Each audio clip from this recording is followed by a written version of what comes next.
Shalom, shalom. Selamat sore teman-teman Bang Joel dimanapun berada. Puji Tuhan kalau kita masih bisa bersama sampai hari ini. Itu semua karena kasih dan penyertaan Tuhan kawan-kawan. Nah teman-teman sekalian, ya saya nggak habis pikir ya kenapa ya para debater-debater sebelah itu suka sekali nantangin para apologet Kristen untuk debat. Ujung-ujungnya adalah mereka itu debat tanpa ada data kawan-kawan. Ujung-ujungnya mereka itu cuma jagoan aja, cuma besar di mulut saja. Tapi ketika ditantang untuk tunjukkan data, itu semuanya nol botol ya. Kata orang Jawa bilang ya, nggak punya mereka itu data yang mereka pegang kawan-kawan. Lah ini ada seorang Abdul, dia itu masuk ke roomnya Lidara dan nantangin debat Lidara. Akhirnya ya ujung-ujungnya dia nyungsep kawan-kawan ya, nyungsep dia karena dia nggak bawa data ya. Yuk sama-sama kita langsung simak ya. Shalom Bang Sultan ya, ini Bang Sultan ini sangat menjadi berkat buat Bang Joel ya. Terima kasih ya Bang Sultan ya. Oke, kita lanjut aja ya teman-teman ya, langsung aja kita simak bagaimana aksi Kalidara membuat si Abdul ini nyungsep kawan-kawan ya. Yuk kita dengarkan ya. Ini membuang kitabnya. Katanya itu kitab dari Tuhannya, kitab suci, sampai dibuang di selokan, sampai dibuang di sungai. Waduh, Ciloko. dibuang di tempat sampah. Waduh, rusak. Kok bisa begitu ya? Makanya itu saya heran, ini pertanda biji apa? Mana itu kalau begitu? Biji mana itu? Ya, pertanda apa? Apakah ini bukan suatu penistaan? Bukan suatu ketidakpercayaan lagi, tapi untuk itu sebelum kita masuk diskusi atau kita tanggapi atau kita prihatin ya tentang kejadian ini, kita lihat dulu videonya ya, benar atau tidak.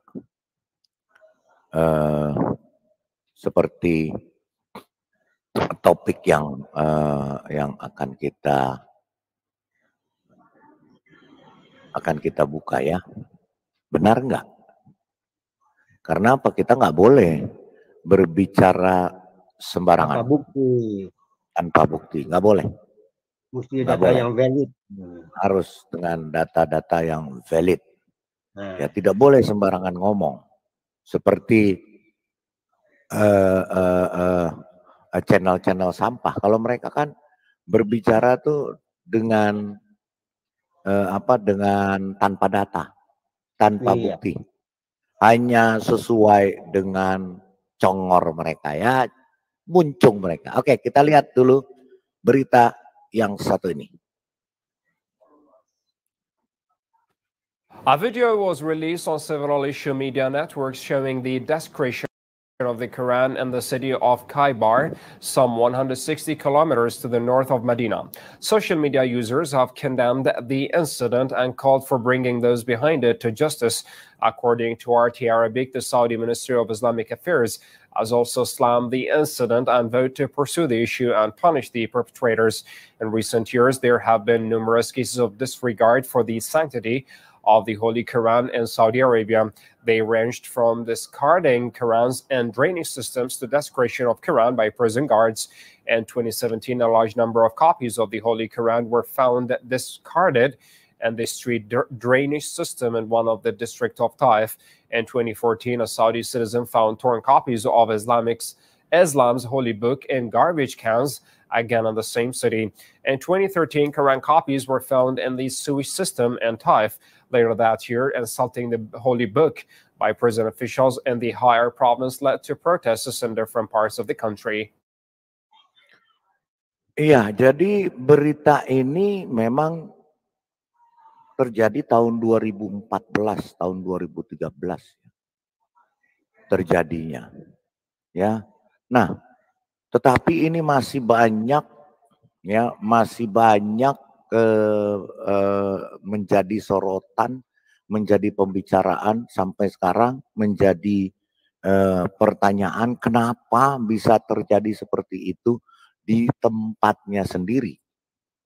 Tidak mungkin orang yang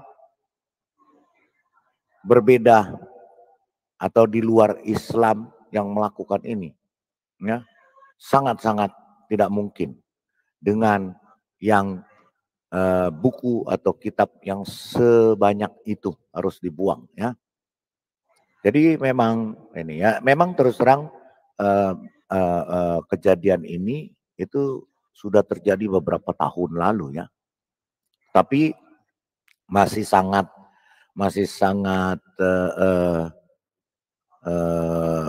bisa atau sangat ya jadi tanda tanya besar kenapa bisa terjadi seperti itu. Tadi di kota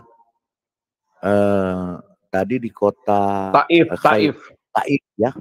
Tadi di kota Taif. Nah, ini lagi satu lagi. Kalau nggak salah di kota Khaybar. Kita lihat. A large number of copies of the Holy Quran have been recently found and discarded in the street drainage system in one of the district of Taif, Saudi Arabia, report said. According to Tunisian daily Al Jazeera, 13 people found the copies and his father informed the police. Footage of the copies of the Quran found in street drains was broadcast on NBC satellite network, sparking anger among viewers. This is not the first time desecration of the Quran happens in Saudi Arabia. In 2013, Quran copies were found in the sewage system in Taif. Later that year, insulting the holy book by prison officials in Al-Har province led to protests in different parts of the country. In 2014, a Saudi citizen found torn copies of the Islamic holy book in garbage cans again in the city of Taif. Ini di Taif.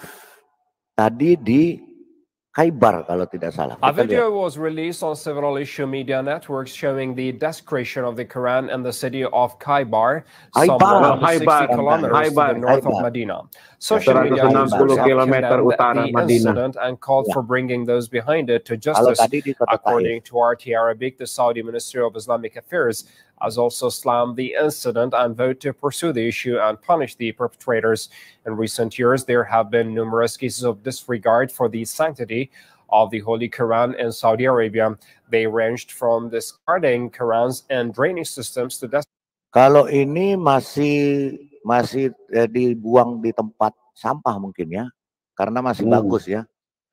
Kalau yang tadi dibuang di selokan ya, karena sudah hancur ya, basah semuanya kelihatannya ya. Kalau ini masih bagus, mungkin masih bisa dipergunakan. Of Quran by prison guards. In 2017, a large number of copies of the Holy Quran were found discarded and the street drainage system in one of the district of Taif. In 2014, a Saudi citizen found torn copies of Islam's holy book in garbage cans, again in the same city. In 2013, Quran copies were found in the sewage system in Taif. Later that year, insulting the holy book by prison officials in the Har province led to protests in different parts of the country. Jadi rupanya ada di dua tempat ya, di Khaybar dan di Taif ya. Tadi di Khaybar. Ya, di Khaybar 60 km dari Madinah ya berarti ya. Nah, kalau yang satu ini tadi di Taif di Arab Saudi sendiri ya, di kota Taifnya, di kota Arab Saudi sendiri ya ini ya yang kita lihat ya. Sudah ini hancur ditemukan di selokan, sudah hancur ya. Waduh. Saya lihat begini juga miris ya. Kok bisa seperti itu ya. Sedangkan Alkitab paling 1-2 yang orang yang membenci Alkitab dibakar atau disobek ya, dibuang ya. Tetapi beberapa kejadian justru di dalam suatu kebakaran semua hancur, tapi Alkitabnya justru tidak terbakar. Ya, itu ya. Oke. Itu dari Arab Saudi. Sekarang kita lihat dari Iran. Ini kejadian di Iran. اینجا صد فیروزآباده نگاه کنید لب آبو کلن کتاب قرآن ریختن. Waduh, udah hancur itu. Di sungai, karena dibuang di sungai ya. یکی ندوتا حدود یه ماشین قرآن خالی که Ya, ini dibuang di sungai di Iran beritanya ya. Nah, Waduh. kemudian ada lagi di Pakistan dibuang di tong sampah atau di tempat sampah. Waduh. Ya, kita lihat ya.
Iya, itu sedemikian banyak ya, dikumpulkan, masukkan karungnya. Itu di Pakistan. Terakhir kita lihat di negara tetangga kita, negara jiran, Malaysia juga ikut-ikutan membuang kitab sucinya di sungai atau di selokan. Saya tidak tahu, tapi kita lihat beritanya. Police have recorded the statements of 8 individuals in connection with the case where a bag filled with Quran was found in a drain in Jinjang, Kuala Lumpur. Kuala Lumpur Police Chief Commissioner Dato' Azmi Abu Qasim said, as of Tuesday, police have taken statements from 8 individuals, including the complainant, those seen in the TikTok video, and the person who recorded it. Police also said they went to a nearby mosque to check if the copies of the Quran were from there. He also said they will send the copies of the Quran to the chemistry department for analysis and also check footage from nearby CCTVs and as well as the Kuala Lumpur City Hall traffic surveillance system. Commissioner Azmi reminded the public to refrain from speculating on the matter as the investigation is ongoing. Earlier, a 52-year-old woman lodged a report that she had found 13 copies of the Quran in a drain at Tasik Sri Muni, Jinjang on Saturday. Ya, kelihatannya berita yang Malaysia ini baru saja ya. Karena ramai katanya di TikTok ya. Jadi membuat gempar Malaysia. Jadi itu yang kita lihat ya, sangat miris sekali ya. Kenapa? Kitab yang katanya suci, kitab dari Tuhannya, harus dibuang di tempat yang kotor dan sangat tidak layak. Silakan Pak King, apa yang mau ditanggapi atau yang dikomentari, silakan. Ya. Wah, ini kalau menurut saya satu kejutan ya. Kenapa demikian ya? Karena itu kan di negara-negara yang mayoritas mereka percaya kepada kitab itu. Iya, betul. Nah,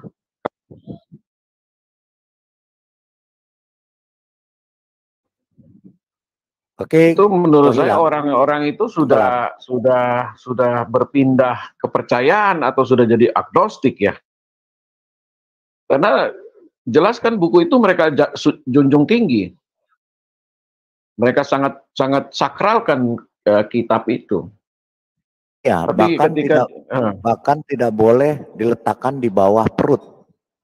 Nah, ya, harus ada di depan dada, harus ada di atas, di depan dada ya, kalau mereka pegang. Nah, walaupun kita nggak tahu artinya itu apa ya, tapi kan yang jelas kan sudah kelihatan mata bahwa benar terekam semua itu dibuang. Nah, berarti ya ini yang buang kan bukan sedikit, barangnya itu banyak banget. Iya. Ya, berarti kan orang-orang ini kan sudah, yang membuang ini kan sudah tidak percaya kepada kitab itu lagi. Betul. Betul nggak Pak Lidara? Karena dia sudah tidak percaya, dia buang. Sebab saya tidak pernah ketemu video, Alkitab dibuang di selokan. Nggak pernah. Nggak pernah saya lihat Alkitab itu dibuang di tempat sampah gitu, itu nggak pernah. Ya, dalam jumlah yang begitu banyak ya, nggak pernah. Tapi ini betul-betul luar biasa ya, dan ini ya satu warning ya, peringatan bahwa memang kalau kita melihat sesuatu itu, artinya kalau kebenaran pasti kebenaran ya Pak Lidara ya. Artinya kebenaran itu bisa membela dirinya sendiri, kita nggak usah bela. Seperti Tuhan kita nggak perlu bela, Tuhan tuh bisa membela dirinya sendiri. Nah, tetapi kita melihat kalau satu ajaran yang dibangun dari takia ya, ini akan seperti ini nanti, akibatnya akan seperti ini. Dan memang sesuai nubuatan mereka juga kan, satu waktu dia akan lenyap, akan hilang. Ya itu benar. dengan mulai munculnya seperti ini, menurut saya sih ini sudah warning banget, ini sudah lampu kuning ini. Harus diperhatikan lagi. Nah, kita akan melihat lagi ke depan seperti apa, karena tsunami murtad besar-besaran di wilayah Timur Tengah ini kan lagi marak ini, mulai membanjiri kan. Bahkan ada yang video yang mengatakan 50.000 masjid di mana tuh telah ditutup karena tidak ada pengunjungnya. Di Iran, Nah, di Iran. di Iran kan ya Pak Lidara ya? Ya. Ada itu videonya kan? Ya, ada. Nah. Nanti kita lihat beritanya ada. Nah, berarti kita bisa melihat kenapa demikian gitu loh. Kenapa sampai begitu di negara yang benar-benar mayoritas. Kita bisa melihat hal ini terjadi, satu hal yang aneh menurut saya. Tidak mungkin sebenarnya hal ini terjadi. Nah, nanti kita akan lihat lagi selanjutnya. Di tempat-tempat yang lain juga pasti akan terjadi. Cuma belum terekspos saja. Ya, di Indonesia saja kita lihat pertobatan begitu luar biasa. Ya, cuman tidak terekspos begitu hebat di sini karena ya kita tahu kan bagaimana mereka mengendalikan segala bidang. Tetapi lama-kelamaan ini tidak bisa direm, tidak bisa dibendung. Karena itu semakin dibendung semakin merambat dia. Semakin dibanting semakin melenting. Jadi ya sesuai nubuatan Alkitab saja bahwa penuaian jiwa secara besar-besaran akan terjadi sebelum Yesus datang kedua kali ke dunia ini untuk menjemput orang percaya. Jadi harus ada pertobatan dulu. Setelah pertobatan besar-besaran terjadi, tidak pernah ada lagi pertobatan yang seperti itu. Nah, baru kita lihat nanti masuk masa penganiayaan. Nah, ini saya rasa Pak Lidara, saya semua teman-teman kita sudah di sorga. Kita tidak alami penganiayaan lagi. Ya, goodbye semua. Iya, silakan Pak Lidara. Itu dari saya Pak Lidara. Oke. Kita lihat berita 50.000 masjid ditutup. Ah, ini juga kejutan ini kan, 50.000 bukan 5 biji. Iya. Bukan 5 ekor, 50.000 buset. 50.000. Wah. Ini dia beritanya ya. Luar biasa. Wah, ini dia. Ini berita dari dikutip dari The Merdeka Times Malaysia. Wih, luar biasa ya. Apa yang dikatakan? Seorang ulama kanan Iran berkata kira-kira 50.000 daripada 75.000 masjid di Iran ditutup. Menunjukkan bilangan penduduk Iran yang datang ke masjid semakin berkurang. Wow. Dipublish tanggal 7 Juni 2023. Berita ini baru. Iya. Sekarang tanggal berapa? Sekarang tanggal 15 Juni. 15. Ya. Berarti minggu lalu. Seorang ulama kanan Iran berkata kira-kira 50.000 daripada 75.000 masjid di Iran ditutup. Menunjukkan bilangan penduduk Iran yang datang ke masjid semakin berkurang. Berkhidmat sebagai penghubung antara pentadbiran Ibrahim Raisi dan seminari negara Muhammad Abul Qasim Daulabi pada Kamis berkata, jumlah itu adalah pengakuan membimbangkan bagi sebuah negara yang dibina berdasarkan prinsip Islam. Jadi ini pengakuan yang sangat mengejutkan ya bagi ulama kanan Iran itu menyuarakan kekesalannya ke atas bilangan rendah orang Islam yang terlibat dalam ibadah di masjid.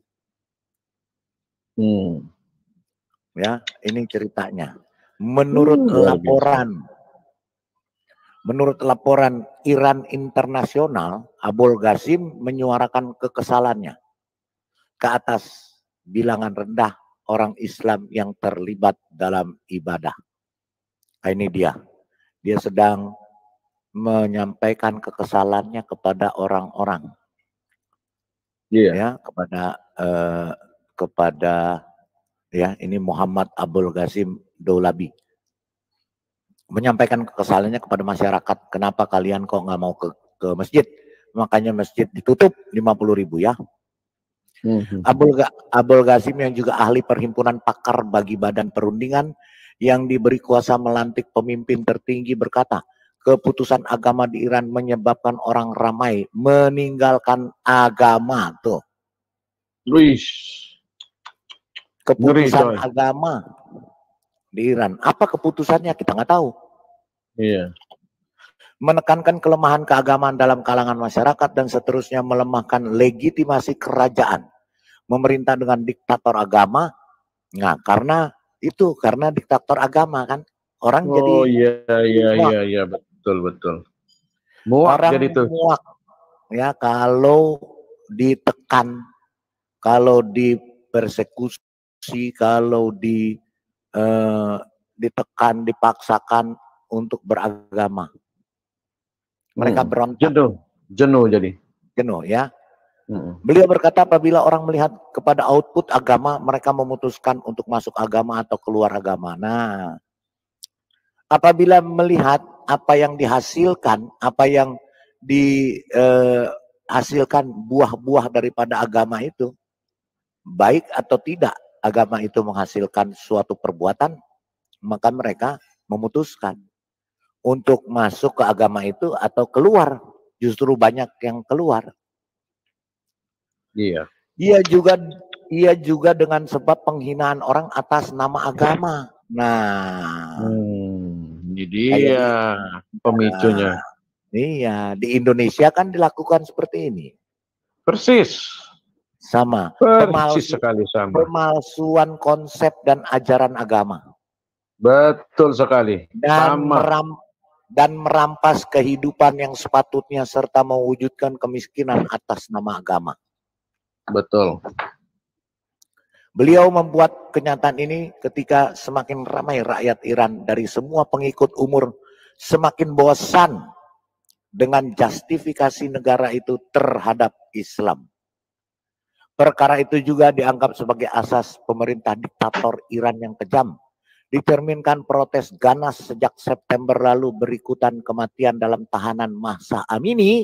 Nah, artinya ini buntut dari matinya seorang perempuan Mahsa Amini yang kita sudah tahu beberapa bulan lalu. Gara-gara dia tidak memakai hijab. Mahsa Amini ini, saya ada videonya, nanti kita cuplik ya kalau bisa. Mahsa Amini ini ditahan di kantor polisi gara-gara tidak berhijab. Kemudian pakai hijabnya nggak benar. Pakai hijabnya tidak benar ya, hanya pakai hijabnya hanya sembarangan. Masih kelihatan rambutnya. Masih kelihatan rambutnya. Kemudian ditahan di kantor polisi. Ketika dipulangkan sudah digebukin mayat. Sudah menjadi mayat. Ya, itu yang membuat kere. Yang ditahan karena penggunaan tudung tidak sesuai. Jadi itu ya. Betul. Beritanya. Silakan. Silakan Pak King. Oh, sudah Pak John. Ya. Silakan. Masih ada Pak King? Ya, saya tambah dikit Pak. Ya, kalau ini memang buntut dari si cewek ini yang memakai hijabnya kurang benar karena mungkin terburu-buru atau gimana sehingga masih ada rambut yang keluar. Lalu kemudian ditahan, diinterogasi, kemudian dipulangkan, dia dalam keadaan puyeng. Sebelum pulang itu kan dibawa ke rumah sakit Palidara. Lalu masuk rumah sakit ICU, kemudian meninggal. Ternyata kepalanya itu ada terbentur benda keras. Mungkin geger otak atau bagaimana, pembuluh darah pecah, meninggal. Nah itu pemicunya demo di mana-mana kan waktu itu ya. Sampai juga ratusan orang juga meregang nyawa karena ini. Jadi rakyat Iran itu memberontak terhadap pemerintahnya karena terlalu diktator sekali. Apapun diatur, mungkin jalan dan lain sebagainya semua diatur sama pemerintah. Jadi kejenuhan yang fatal ya. Sehingga kalau kita lihat berita ini ada 50.000 masjid yang ditutup, menurut saya sih itu masuk akal. Karena apa? Masyarakat ini sudah jenuh dan apa ya, mereka sudah tidak mau lagi beribadah dengan cara seperti ini. Karena kebebasan mereka ditekan, diambil gitu loh. Jadi mereka tidak bisa ekspresikan bagaimana mereka sebagai orang yang beragama, tapi cenderung diatur sedemikian rupa seperti orang ahli Farisi, orang Taurat itu kan sama saja mengatur orang demikian rupa. Nah, sehingga kita melihat begitu banyak sekali menelan korban waktu itu dan nyambung ke beberapa daerah semua itu ya. Negara juga nyambung sampai demo besar-besaran di mana-mana juga. Ya, itu akibatnya saya kira ya ini harus menjadi perhatian mereka semua juga, termasuk Indonesia ya. Jangan seperti itu. Ya, jangan sampai membatasi orang tuh sampai gereja ditutup, gereja di demo dan lain sebagainya. Itu kan semua sebenarnya contekan semua dari luar kan. Hasilnya semua dari luar. Ini akan terjadi kejenuhan. Dan ini nggak bisa dibendung. Ini akan terus berlanjut Pak Lidara sampai penggenapan firman Tuhan itu tergenapi semua. Begitu. Terima kasih Pak Lidara. Lanjut. Pak Lidara. Ya. Oke, Lidara, kita akan lanjut. lihat ya. Kita akan lihat cerita tentang Mahsa Amini. Ya, supaya kita menggali lagi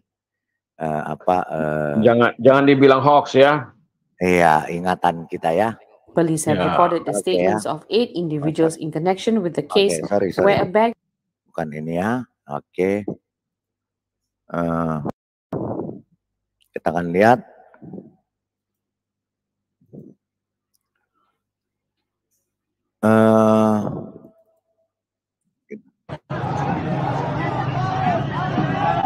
Seorang aktivis perempuan di Iran bernama Hadis Najafi tewas dalam aksi demo memprotes kematian Mahsa Amini pada Minggu 25 September.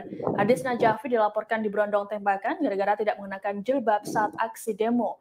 Videonya saat tengah memperbaiki rambut kemudian viral di media sosial. Dilansir Tribun News, kabar kematian Hadis Najafi disampaikan oleh jurnalis dan aktivis hak wanita Masih Ali Najat melalui akun Twitter. Najafi tewas akibat terjangan 6 peluru di sejumlah bagian tubuhnya, seperti leher, jantung, tangan, dan perut. Perempuan berusia 20 tahun itu sempat dilarikan ke rumah sakit Gaam, namun dinyatakan tewas. Sosok Najafi sempat terekam dalam video yang juga diunggah oleh Ali Najat di Twitter. Dalam video tampak Najafi mengunci rambut pirangnya di tengah aksi demo. Ia juga terlihat tak memakai jilbab. Sebagaimana diketahui, Iran memberlakukan aturan wajib berjilbab bagi para wanita apapun keyakinan atau kebangsaan mereka. Aturan ini berlaku sejak 1983 atau 4 tahun setelah revolusi Islam. Namun aturan ini dilanggar oleh Najafi dan beberapa wanita Iran yang memprotes kematian Mahsa Amini. Mahsa Amini sendiri tewas setelah ditangkap oleh polisi moral karena dianggap tidak mengenakan jilbab dengan benar. Kematiannya ini pun memicu aksi protes di penjuru Iran dan menarik simpati masyarakat internasional.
Ya, itu ya.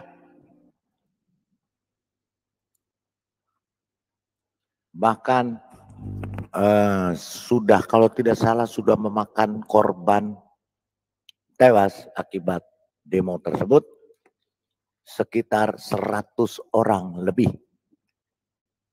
ketika demo tentang Mahsa Amini. Silakan Pak John Nathanael.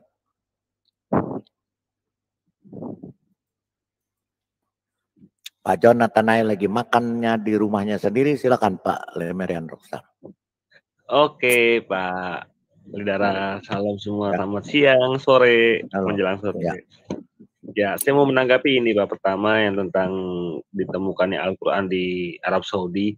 Tadi saya baca-baca beritanya, ternyata tuh ditemukannya tuh di depan Masjid Ibnur Surur di daerah distrik Taif, di kota Taif, di distrik Salama. Ditemuin sama anak SMP.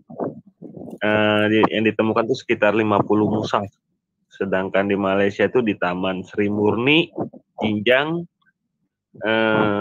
kejadian itu tanggal 18 Februari 2023. Ditemukan 13 mushaf.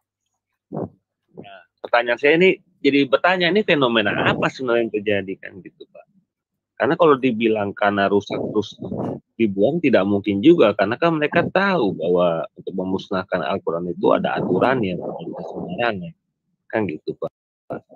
Ya. Apalagi main buang ke selokan kan lebih nggak mungkin lagi, dan juga dapat mengganggu lingkungan juga kan, mengganggu saluran air.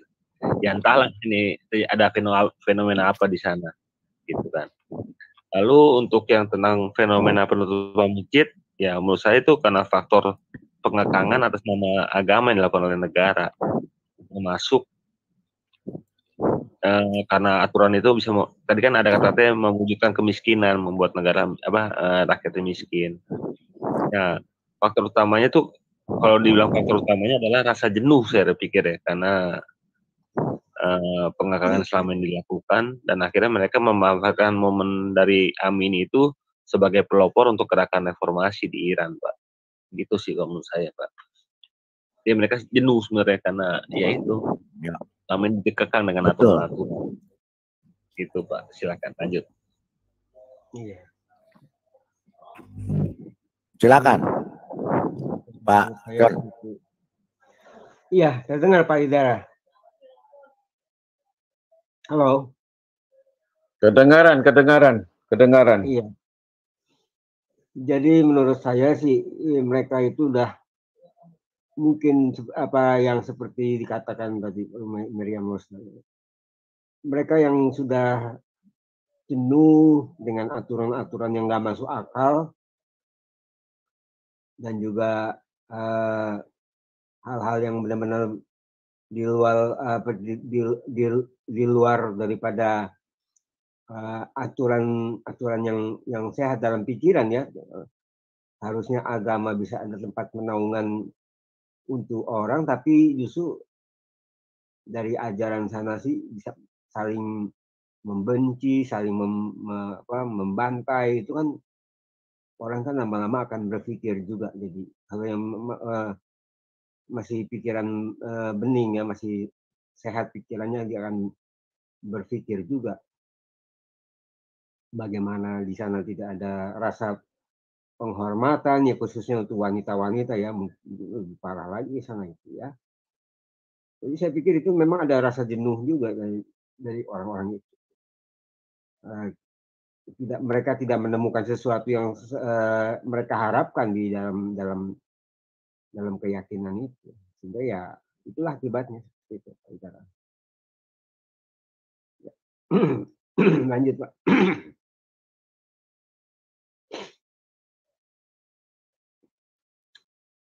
Ya, halo. Ya, luar biasa ya. Berarti memang betul mereka jenuh. Karena kejenuhan itu yang membawa mereka mengambil tindakan seperti itu. Iya. Memang berbahaya. Kejenuhan itu di dalam segala hal ya. Orang kalau sudah jenuh itu, ya mereka akan mengambil tindakan-tindakan yang melawan kan. Iya. Iya, jelas. Mereka memberontak karena ditekan. Kalau ditekan terus-menerus ya mereka berontak. Saya ingat dulu terjadi di mana, di Cina ya, Tiananmen itu kan, yang demo mahasiswa besar-besaran yang digilas pakai tank, ya kan? Pernah tahu itu ya? Itu kejam sekali itu pemerintah Cina itu. Dia nggak peduli, dilibas semua itu. Wow, itu memang luar biasa. Itulah pemerintah-pemerintah yang otoriter, tangan besi seperti Kim Jong Un ya. Korea Utara juga itu kan, wow, itu jangan main-main, saudara. Sebenarnya Dia itu kalau kayak seperti, gitu kan tinggal nunggu momen doang, Pak King. ya, Momen kapan rakyat akan melawan, kan gitu. iya. Ya, suatu waktu pasti akan Banyak. dilawan oleh rakyat. Pasti itu pasti nggak bisa, nggak ada yang abadi di dunia ini. Iya. Pemerintahnya itu pasti akan gugur, cepat atau lambat pasti gugur. Sekecil apapun hanya kita kan masih ingat kan ya bagaimana hanya gara-gara hijab terus orang tua dengan teganya bisa nembak 2 anak gadisnya. Iya. Mengerikan itu. Oh, mengerikan sekali. Iya, itu kan kejam. Iya, betul. Apakah Tuhan mengajarkan seperti itu? Kan tidak. Tuhan kan tidak pernah mengajarkan seperti itu. Tuhan kita kan mengajarkan kasih. Makanya Yesus turun ke dunia ini, dia menggenapi hukum Taurat itu, kasih kepada Elohim yang tidak kelihatan mata dan kasih terhadap sesama manusia. Nah sekarang kalau ada ajaran orang membuat seperti ini, kejam seperti ini, ya orang akan tinggalin. Cepat atau lambat ya pasti ditinggalin. Karena apa? Itu hanya urusan manusia. Semata-mata hanya untuk kepentingan manusia, bukan kepentingan Tuhan. Tapi faktanya ada, Pak. Bahkan akan dicincang jadi halus-halus, kita dengarkan. Nah, itu dia. Itu dia. Itu. Kita dengarkan ya. Kejam kali. Ini seorang ulama Sunni, kita dengarkan. Coba. Bayangkan.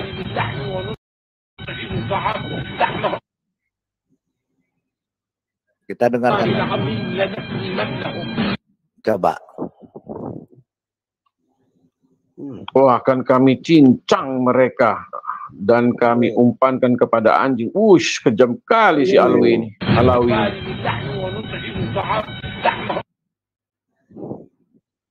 Ada, Pak. Ngeri kali, coy. Ngeri kan? Ngeri kali, coy. Waduh, ada Om Ganteng itu. Silakan, Ibu Galeri 99, sebentar. Galeri 99 dulu. Galeri 99. Ya, selamat siang. Sore ya. Selamat sore. Selamat siang. Masih siang. Ya. Kalau di tempat saya sudah sore menjelang malam. Selamat sore, saya selamat siang semua. Ya. Ini bapak-bapak ini yang hebat-hebat, jadi kadang-kadang saya mau masuk itu agak grogi. Kalau pendapat saya begini, mereka itu benar Pak, mereka itu jenuh. Dia kan sebagai, kalau kita ya Dirba, sebagai wanita, kalau dia merasa cantik, pengen kan dia melihatkan kecantikannya gitu. Melihatkan kecantikannya, melihatkan keindahan tubuhnya, itu apa ya, psikologi ya, apa ya, pikiran dia itu mesti selalu ada, pengen gitu, selalu itu mesti ada. Tapi kalau dia merasa terkekang, dia lama-kelamaan berontak. Coba sekarang ini masih ada ya, mungkin bisa 3 tahun lagi atau 5 tahun lagi mereka akan berontak. Pasti. Dia akan ada jenuh dan pengen sesuatu yang baru ya, yang baru. Tapi kalau orang yang benar-benar dia takut nanti yang masuknya, kalau sekarang orang-orang yang dia masuk ke pesantren umpamanya apa-apa didoktrin dari mulai kecil kamu itu pesantren, dia mesti tekun di situ. Apa kata ustadznya, walaupun dia apain kata ustadznya apa. Itu juga mungkin karena mereka bodoh. Tapi mereka kalau mulai sudah pintar, dia akan berontak. Kayak sekarang yang di pesantren-pesantren itu yang dia udah mulai berontak kalau ternyata Ustadz saya ini nggak benar. Dia akhirnya keluar juga toh. Akhirnya dia berontak juga. Nah seperti itu tanda-tanda yang sekarang di pesantren-pesantren ini kan baru tahun-tahun sekarang ini deh sepertinya guru pesantren menodai santrinya sampai sekian. Iya, dulu ini sampai sekian. Itu kan baru-baru ini kan, Pak. Karena mereka sudah berani. Udah berontak. Jadi udah nggak kayak dulu mesti diam aja. Mungkin dulu terjadinya itu sudah banyak, tapi sekarang ya mereka sudah mulai berontak. Karena terbawa oleh dunia yang lebih modern ya, lebih dia mesti akan melihat, oh orang ini cantik ya, kalau pakai ini cantik, pakai itu ya. Mau nggak mau kan jiwanya itu loh, jiwanya mesti akan berontak. Iya. Ya sekarang ustadz-ustadz yang seperti itu juga banyak kan, dia memanfaatkan orang-orang anak-anak yang tidak benar. Jadi kalau dibilang oh itu mengikuti sunnah Rasul, selalu kan kalau yang yang kemarin saya dengar yang sudah ketangkap di NTT apa itu kan nggak apa-apa itu mengikuti sunnah Rasul. Aduh, masa menyetubuhin sekian wanita kok sunnah Rasul itu dari mana? Ajarannya kan sudah nggak pas. Iya. Lain dengan ajaran kita ya. Orang kalau menginginin dalam hatimu menginginin itu aja udah berzina. Menginginin yang tidak benar itu sudah berzina. Itu karena kita hidup kudus. Di mana ajaran kita itu berbuat harus kudus. Ya itu lain dengan ajaran mereka. Iya, betul. Itu aja. Jadi saya itu teringat ada istilah begini Pak Tim juga. Ya Bu ya. Jadi ada istilah begini.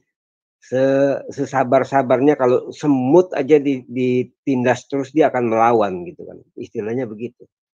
Jadi ya ini kan saya pikir ini bukan lagi menunjukkan orang kebenaran tapi itu sebenarnya menindas jiwa orang sebenarnya. Ya. Bagaimana orang akhirnya saya masih ingat itu Pak Lidara yang buka itu video bagaimana seorang ibu hanya itu seorang ibu, biasanya ibu itu punya kelembutan itu toh. Bagaimana bisa memerintahkan orang untuk membunuh anaknya sendiri didorong itu? Bagaimana itu ceritanya itu kan? Itu masih ingat sampai sekarang itu. Lalu bagaimana seorang ibu bisa melihat itu anaknya disiksa di penjara itu, bahkan dia yang memerintahkan itu, bagaimana itu ceritanya? Itu kan namanya ajaran yang sudah tidak sehat. Yang sudah sadar itu akhirnya melihat itu dan itu nggak bisa ditutup-tutupi dan akhirnya itu membuat pemberontakan dalam jiwanya sendiri dan itulah akibatnya. Seperti itu. Jadi ya memang nggak ada lebihnya sih saya pikir dari yang satu ini, nggak ada. Bahkan saya berani katakan banyak ajaran pagan yang lain-lain, ya ajaran yang lain lah ya, ajaran lain itu. Saya pikir hanya yang satu ini yang lebih cukup ya, saya mau katakan apa ya, begitulah kira-kira ya. Saya nggak mau ini lagi, karena memang hanya satu-satunya doang ini doang yang begini gitu. Bagaimana orang bisa saling membunuh, menghancurkan. Oke, ya. Ya menyambungi Bu Eti ya Pak John. Jadi bagaimana tidak orang tidak akan meninggalkan agamanya atau membuang seperti tadi. Iya. Jika yang mengajarkannya adalah manusia penipu, penyesat dan sampah. Seperti ini. pasti banyak, Bu. Banyak sekali yang akan meninggalkan Islam dan mungkin membuang kitabnya karena sudah tidak percaya lagi. Kalau yang mengajarkannya seperti ini akibat ajaran manusia sampah ini, Bu. Kita dengarkan. Menunjukkan bangkai, satu saat juga bau bangkai itu akan tercium. Nah, jadi sepintar-pintarnya bangkai menyimpan bangkai, pasti baunya akan tercium juga. Karena apa? Karena yang diajarkan penipuan. Karena dia sendiri penipu, lupa apa yang dikatakan barusan. Akhirnya dia harus menipu terus. Kita dengarkan.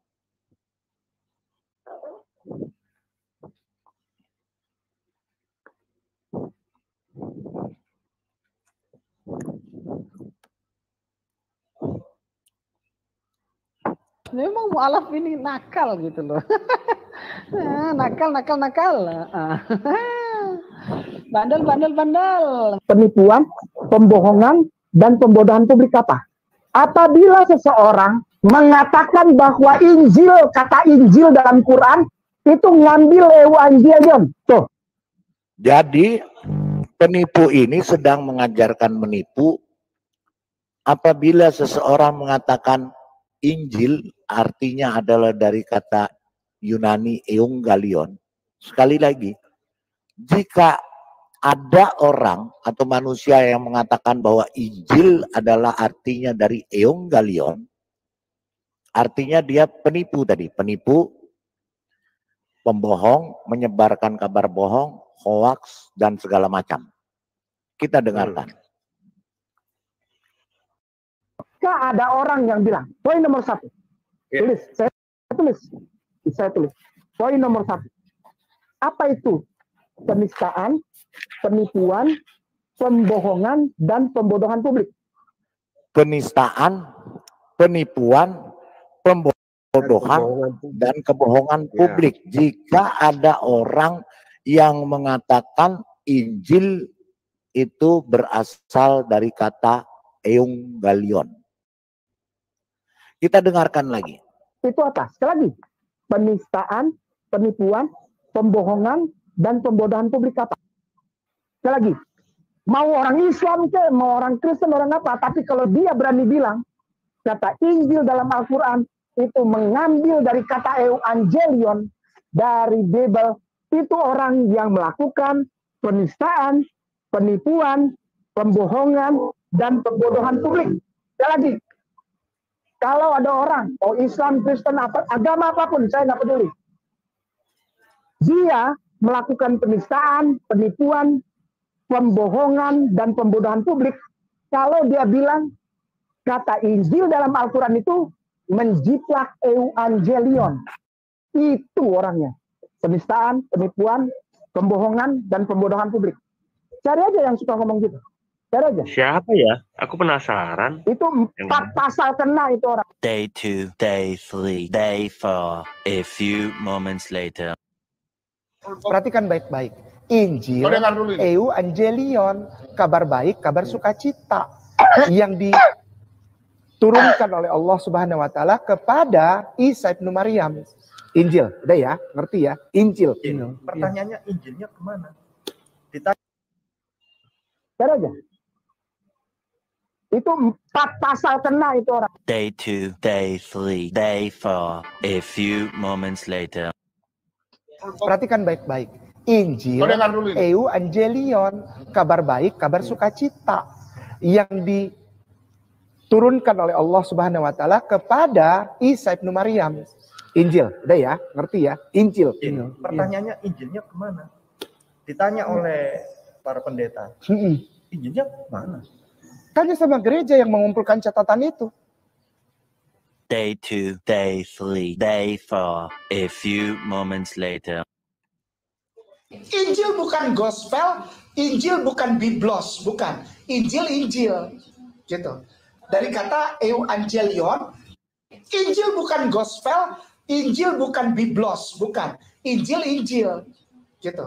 Dari kata Evangelion, Injil bukan gospel, Injil bukan biblos, bukan. Injil, gitu. Dari kata euangelion. 2,000 years later, 6.5 hours later, a few inches later, day 2, day 3, day 4, a few moments later, 1 eternity later. Pak Ali nanya sedikit.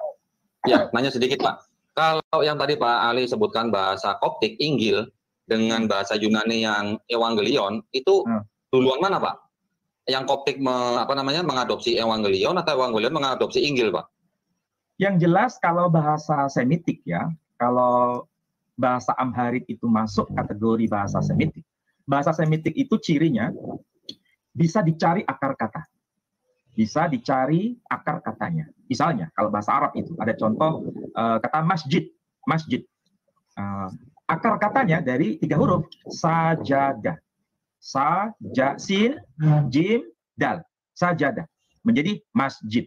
Nah, itu berarti pasti bahasa asli bahasa Arab, masjid itu. Nah, sementara kata Injil itu tidak bisa diuraikan asal-usulnya dari bahasa Arab ataupun dari bahasa Ibrani ataupun dari bahasa Amharik. Ternyata itu memang diadopsi atau berasal dari bahasa Yunani yang mengalami semitisasi. Jadi inilah gejala bahasa. Kita harus menerima apa adanya, memang analisisnya seperti itu. Saya belum menemukan satu ahli, walaupun era modern sekalipun, yang mengatakan bahwa istilah Injil itu berasal dari bahasa Suryani. Saya belum menemukan salah satu pengkaji modern yang mengatakan demikian. Kebanyakan para ahli ada semacam konsensus akademik bahwa istilah Injil atau Inggil itu diadopsi dari bahasa yang disebut sebagai bahasa Yunani. Mungkin saudara-saudara bisa baca buku ini. Ya. Judulnya The Foreign Vocabulary of the Quran, tulisan Arthur Jeffrey. Tetapi saya sudah bantah sebagian dari analisis beliau di dalam buku saya yang berjudul Aryo-Semitic Philology. Jadi salah satu alasan kenapa saya membahas dalam buku saya Aryo-Semitic Philology, hal yang paling mendasar saya mencoba untuk membantah sebagian argumentasi dari Arthur Jeffrey. Bukan berarti ini benar 100%. Perlu ada pembaharuan bila analisisnya tidak tepat. Tapi sebagian besar bisa dipertanggungjawabkan bahwa memang istilah Injil itu bukan asli bahasa Suryani, bukan asli bahasa Ibrani, dan bukan asli bahasa Amharik, tapi lebih dekat ada kaitan dengan bahasa Yunani atau Greek word yang disebut Evangelion. Ya, bagaimana nggak murtad? Bagaimana orang nggak percaya? Oh, tukang tipu semua. Yang diajarkan penipu semua, tipu-tipu. Jadi banyak yang murtad, Bu Galeri 99. Jadi itu makanya sampai mungkin sampai dibuanglah di selokan itu. Silakan Om Ganteng. Om Ganteng, waduh Om Ganteng lagi makan di rumah sendiri. Terima kasih Pak Lidara. Ya, silakan. Salam. Halo. Pak Lidara, selamat pagi. Selamat sore, selamat malam. Ya, salam Pak King David ya, semua teman-teman yang ada di room ya. Nah itulah Pak Lidara ya, kalau saya simak narasi-narasi yang disampaikan oleh si Bangkai dengan siapa namanya itu, Arsito apa siapa itu namanya itu. Nah itu dia menyampaikan memakai apa namanya itu kitab-kitab sampah. Nah syukurlah ya Pak ya, kita tidak bisa kita dibodohi. Itulah menyebabkan mungkin itu cara iblis bekerja yang merasuki di dalam hidupnya si Bangkai ini. Karena si Bangkai ini kan sudah terpisah dari Tuhan, dia sudah dikutuk. Sehingga dia tidak sadar menyampaikan narasi itu adalah merupakan hal yang tidak benar. Itu semua kebohongan yang dia sampaikan. Terbukti ya Pak ya, dari awal kan sudah dia berbohong. Itu anehnya kok masih dipercaya. Itulah mungkin cara Tuhan juga yang luar biasa, memberikan hikmat kepada kita orang percaya. Nah, sehingga melalui channel Pak Lidara ini ya, kita cuma menjawab dan meluruskan apa yang mereka narasikan, apa yang mereka nyatakan. Itu semua berita bohong. Wajarlah orang meninggalkan ajaran mereka, membuang apa yang dia sudah tidak yakini, ya dibuang. Seperti kita Pak, kalau seperti saya juga, kalau yang sudah tidak perlu apa-apa yang ada di rumah, daripada bikin penuhi rumah, catatan-catatan yang tidak perlu, buku-buku yang tidak perlu, tentu saya buang, kan begitu.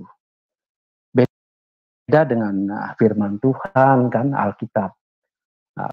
Firman Tuhan itu kan, suara Tuhan itu ya kekal, kebenaran, ada kebenaran di dalam Alkitab itu. Kalau tidak ada Alkitab, rasanya ya tidak mungkin ya hidup kita bisa benar di hadapan Tuhan. Melalui Alkitab itulah ya kita dituntun hidup di dalam kebenaran. Itulah luar biasanya Alkitab. Karena perkataan Tuhan itu kekal selama-lamanya, tidak pernah sia-sia. Perkataan Tuhan itu akan kekal selamanya dan tidak mungkin akan dibuang, begitu kalau menurut iman saya. Karena Alkitab itu ya buku yang sangat penting buat mendidik hidup kita di dalam dunia ini. Mencari kebenaran itu memang kita temui di dalam Alkitab. Karena Alkitab itu adalah satu-satunya kebenaran yang nyata bagi umat manusia. Jadi firman Tuhan yang ada di Alkitab itu sepenuhnya benar, ya. Sementara kalau kita pikir atau pengetahuan yang lain mungkin sebagian benar, kadang-kadang benar atau terbukti tidak benar. Bagi saya hanya Alkitab yang isinya benar secara keseluruhan. Nah, terbukti dari perkembangan dunia selama ini kan begitu banyak ilmu pengetahuan yang dihasilkan, namun semuanya dapat digugurkan oleh pengetahuan lainnya yang lebih baru. Hanya firman Tuhan yang terus bertahan meskipun sekian ribu tahun telah berlalu. Alkitab kalau menurut saya ya merupakan sumber kebenaran yang mutlak dan tidak ada yang dapat melawannya. Istilahnya Pak Lidara, sing ada lawan. Begitu Pak Lidara. Dari saya Pak Lidara. Alkitab itu sing ada lawan, ya. Sing ada lawan. Iya, yang kalau dipikir Pak Lidara ya. Ya. Kalau saya renungkan ya, kekristenan itu ya orang percaya itu Pak. Yang paling penting itu adalah kesetiaan terhadap kebenaran. Setia kepada yang asli adalah iman. Ya Alkitab itu asli, ya. Sama seperti ketika kita beriman kepada Tuhan itu sendiri, artinya kita setia kepada yang asli, yang paling utama itu. Nah, segala kebenaran yang ada di dalam Alkitab memiliki nilai yang bermutu bagi kehidupan beriman kita, ya.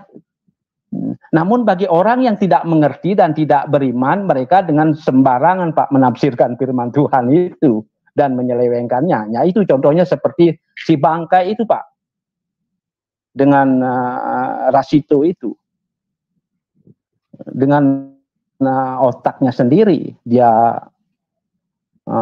menyelewengkan, menafsirkan firman Tuhan itu. Karena tidak ada yang tertulis, apa yang dia narasikan, apa yang dia katakan juga tidak ada tertulis di dalam Alkitab. Itu kan penyesat namanya. Nah untuk itu kita orang percaya tidak pengaruh. Nah justru sebaliknya, kalau tetap dia menyampaikan berita bohong, ya akan orang banyak meninggalkan apa yang diajarkan oleh ajaran mereka kan. Nah itu. Jadi oleh sebab itu ya saya percaya sekali Alkitab itu sangat penting ya. Yang pertama, Alkitab itu mampu mengubah moral dan etika manusia menjadi lebih baik Pak Lidara. Nah, dan yang kedua, Alkitab itu membawa kita untuk hidup sesuai dengan teladan Tuhan. Nah, apa yang diteladankan oleh Tuhan Yesus. Jadi Alkitab itu mengubah manusia dari paling jahat menjadi paling yang hidup di dalam kebenaran. Contohnya Rasul Paulus. Nah itulah Alkitab. Mereka tidak paham, Pak, seenak jidat mereka. Makanya benar juga kalau menurut kita itu dia berpikir bukan pakai otak, pakai dengkulnya, Pak. Sehingga dia menafsirkan Alkitab itu seenak mereka begitu, Pak. Jadi saran kita, saran saya juga, mari kita sebagai orang percaya tetap rajin membaca Alkitab, karena Alkitab itu sungguh-sungguh bisa mengubah kehidupan kita. Semakin kita merasakan berkat Tuhan itu, begitu Tuhan Yesus mengasihi setiap kita bagi orang yang sungguh-sungguh percaya kepada Tuhan itu sendiri, kepada Tuhan Yesus Kristus seperti dikatakan oleh Bapak terima kasih tadi. Pak. Terima kasih Pak. Terima kasih Pak. Ini ada penyembah batu mau masuk nih, penyembah batu. Silakan, ada yang mau berdialog di sisa beberapa menit lagi dengan sang penyembah batu. Silakan, ada yang mau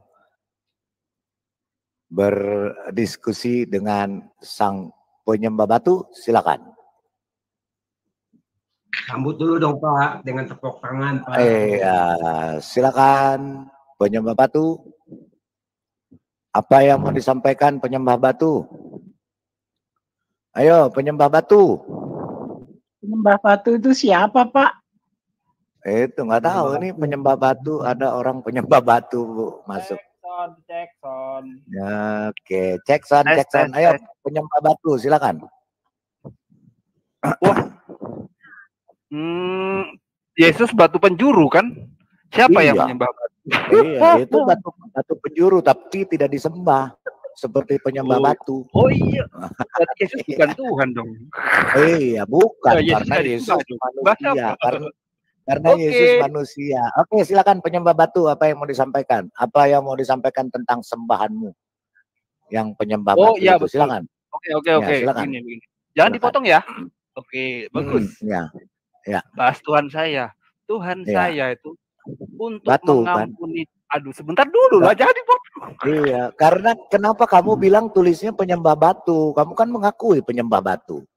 Kata saya suruh ngomong nggak nih, Santil? Iya, silakan. Ya, silakan penyembah batu. Silakan. Iya, digondrong. Bentar. Oh. Tadi, aduh, sebentar dulu, jangan dipotong.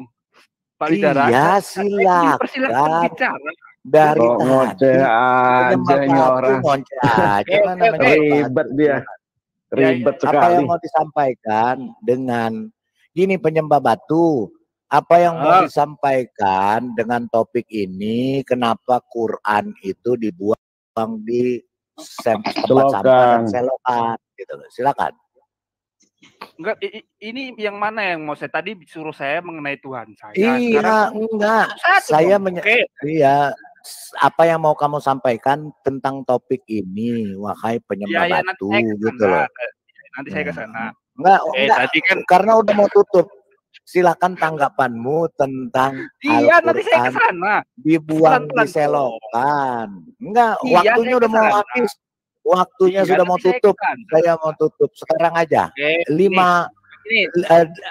menit untukmu, silakan. Tanggapannya tentang Al-Quran yang dibuang di selokan, wahai penyembah batu, silakan. Silakan. Silakan. Tuhan saya nggak perlu mati untuk mengampuni dosa. Tuhan saya nggak perlu bunuh diri untuk mengampuni dosa. Karena Tuhanmu batu, jadi nggak perlu mati. Tuhanmu batu. Nggak nyampe Pak. Bilang Pak Lidara. Kalau Tuhannya batu itu nggak bakalan bisa makan, bisa mati karena Tuhannya batu. Nah itu saya bilang Pak. Cara berpikirnya berbeda Pak. Iya. Iya. Namanya juga batu. Batu gimana mau makan? Kalau Tuhan kita kan hidup. Dia sendiri yang menamai dirinya penyembah batu. Ya. Yang menamai dirinya Orang itu penyembah memang batu. nggak cerdas. Kalau Tuhan Otaknya kita nggak dibilang kalau Tuhan kita dibilang apa? Makan, dibilang minum, itu namanya hidup. Kalau batu mana bisa makan, mana bisa minum, namanya juga batu. Dia kan bilang kenapa Tuhan Yesus batu penjuru. Jadi orang Kristen menyembah batu. Ya, siapa yang menyembah Tuhan Yesus sebagai batu penjuru? Nggak ada. Tuhan Yesus Orang itu istilah kalimat metafora. batu. Dia disebut batu penjuru karena dia Tuhan yang hidup dan disembah. Waduh. Nah, kamu penyembah batu mengatakan bahwa Tuhan saya tidak mati dikubur, Tuhan saya tidak bisa mati. Iya, nggak bisa mati, Tuhanmu batu. Ya, menang mati. Aduh. Itu kopok. Kalau udah kopok itu sudah susah, Pak. Nggak sampai. Nggak bisa dia Palidara. Dia nggak bisa diskusi dia Palidara. Orangnya nggak ada tahu aturannya. Jadi percuma. Bukan, dia sendiri kan yang menamai dirinya penyembah batu. Iya, penyembah batu. Berarti yang dia sembah Tuhannya kan batu. Iya. Nah sekarang saya minta tanggapannya dia tentang Quran begini. Ya larinya katanya Tuhan nggak mati. Ya memang Tuhanmu nggak bisa mati lah. Wong Tuhanmu benda mati masa mati lagi. Berarti mati 2 kali dong. Namanya batu benda mati. Aduh capek deh penyembah batu. Oke lanjut. Kalau batu mah enggak. Ya. Kalau batu Ya, nggak Bu. bisa mati, Pak. Iya orang benda mati kok Bu. Ya batu cuma bisa dihancurin. Oke. Ya oke silakan tentara Kristen. Oke ya teman-teman ya. Jadi memang aduh sebelah itu masuk tapi nggak bawa otak gitu ya. Disuruh komentar malah framing. Dihajar habis sama lidah, langsung dia kabur kawan-kawan. Itulah teman-teman kualitas debater sebelah ya. Jadi mereka itu cuma omdo ya, ngomong doang mereka itu. Bisanya cuma keluar-keluar aja, tapi kalau ditanya tentang sesuatu justru malah muter-muter ya. Oke guys, terima kasih. Kita jumpa lagi di video selanjutnya ya. Tuhan Yesus memberkati. God bless you guys. Yo.